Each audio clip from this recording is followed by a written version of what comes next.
I still have the physique of a chubby 8th grade boy. Never grew out of it. I got man tits. Man tits. I never got those nice perky boobies from the puberty fairy. Skipped right over me. Oh. And I always hated my boobs. I always hated my look. They're like small. I'm like, whatever. But I was always embarrassed about my boobs. They're there, they're hanging out, whatever, but they're not very exciting until I got my nipples pierced. Game changer. And now my new favorite game is not to mention that I have my nipples pierced to the person I'm hooking up with. So they get to second base, and it's like they're a toddler on Christmas morning. Like, what is that? What is it? What is it? Is that for me? There are 2? And then they immediately put it in their mouth. But it's a choking hazard for anyone under 18, so I gotta be careful. I got a boyfriend now. That's kind of nice. I've been dating Reed, the comedian that was just here a minute ago. I've been dating him for a couple months. That's been fun. We are past the point in our relationship where we hold all of our farts in. We started farting around each other. We're not quite to the point in our relationship where we're getting a dog together. Like, it's fine. Like, it's okay if I know what his butthole smells like, but we're not quite ready to be in charge of another life yet. We're not quite there. We have an open relationship, and that works really well. Especially because Reed is such a terrible liar, he could never cheat on me. He called me the other day from North Carolina, and he was like, "Hey girl, have you left the house yet?" I was like, "The fuck? It's 3 in the goddamn, what? No, I'm fucking sleeping. It's cold. No, I haven't left the house." And he's like, "Alice, what are you talking about?" "Alice, bitch, this is Meredith, this is your girlfriend." "Yeah, baby, hey, how you doing?" And I was like, "Reed, call Alice." I'm sorry. He needs an outlet. We had lunch with my grandma the other day. That was really fun.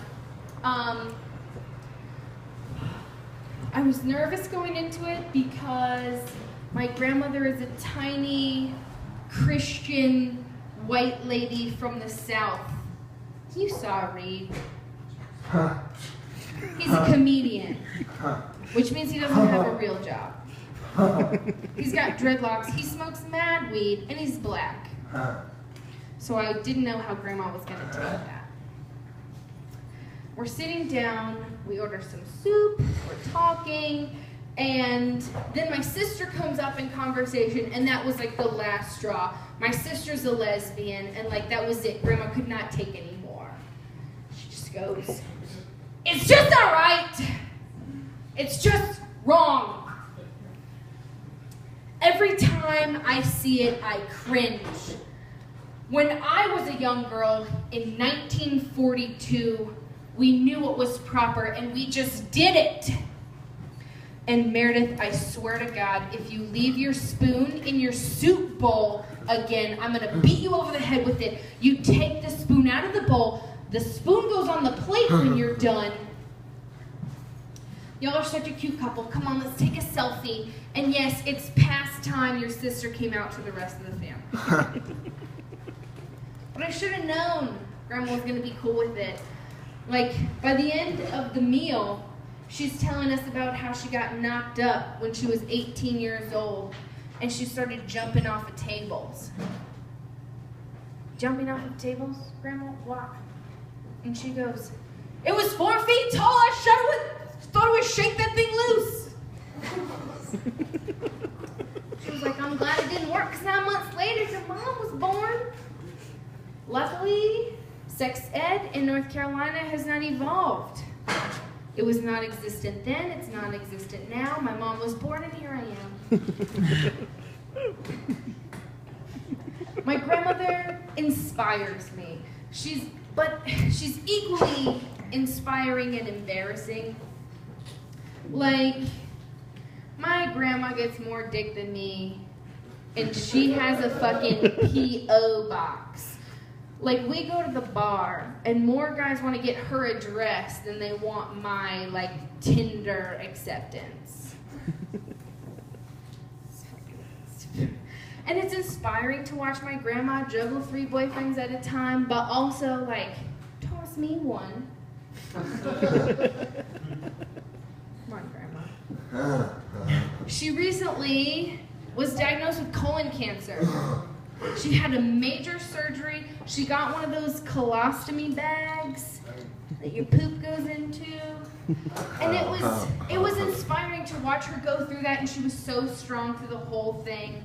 And she recovered so fast. But it's embarrassing when your grandmother goes up to complete strangers to tell them that it's okay she lost part of her colon because she gained a new asshole. Is that really necessary?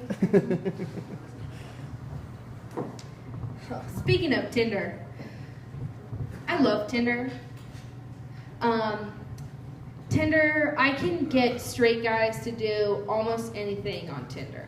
The other day, I sent this guy a message. I said, hey, first message. I'm not afraid to message first. First message. Hey, send me a picture of your ball sack dipped in mashed potatoes. And he sent back, I'm out of mashed potatoes. So I said, no, I'm not kidding, it really turns me on. Send me a picture of your ball sack dipped in whatever you got at the house. So I send him my Snapchat info, and he sends me a picture of his unshaved nutsack dipped into some oatmeal. Obviously, I took a screenshot, and he replies, hey, did you take a screenshot of that? That's not cool. So I unmatched him. I blocked him for sending me inappropriate photos. I can't have that. Oh, man. Tinder. People do some weird shit on Tinder. I work in the emergency room. I'm actually a nurse. And I see, like, people's worst Tinder nightmares. Like, the worst day of their life is what I'm there for. Everything goes horribly wrong. And, hi, my name's Meredith. I'll be your nurse tonight. The other night, this guy came in on a stretcher, so I knew something was in his butt. He came in face down on the stretcher. You don't just do that for fun. Something's in your butt. Turns out it was a cucumber. This 65-year-old gentleman had been at home with a cucumber all by himself. He couldn't get it out, neither could we. We had to call the surgical team. Surgeon comes in. The surgeon's trying to get this cucumber out, but it keeps breaking. Little pieces keep breaking off. He can't get the whole thing. So he walks out of the room, and he hands me the tongs, which now I have to sterilize. And I was like, Dr. Smith, how much of that cucumber did you get out? And he goes, enough to make a salad. And that's when I had to quit my diet. Why would you put pickles on a salad anyway? But that's why Grandma always taught me never put anything in your butt that doesn't have a hammer.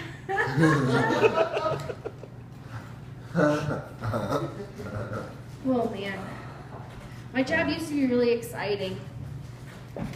When I worked in North Carolina, I stapled a guy's ball sack back together. I saved that left testicle. You heard about those shark attacks? Guess who put those fucking limbs on ice? Okay? And now I work at the children's hospital, and it's a bunch of fucking babies with fevers. It's a bunch of runny noses, runny asses. I'm bored. I have nothing to do. I have nothing to do. Like, I am so bored. I see kids out on the crosswalk, and I'm like, I'm gonna fuck them up. I'm gonna run my car right through this pedestrian crossing. All these toddlers are going to the emergency room. Somebody handed me their baby the other day at work. She was like going to the bathroom, handed me this totally healthy infant that did not need to be in the hospital. Hands me this infant. And she starts to fall asleep, and I whisper in her ear, I'm gonna drop you. Just to have something to do. Luckily, the mom got back before I had time to shake it. No, I would never do that.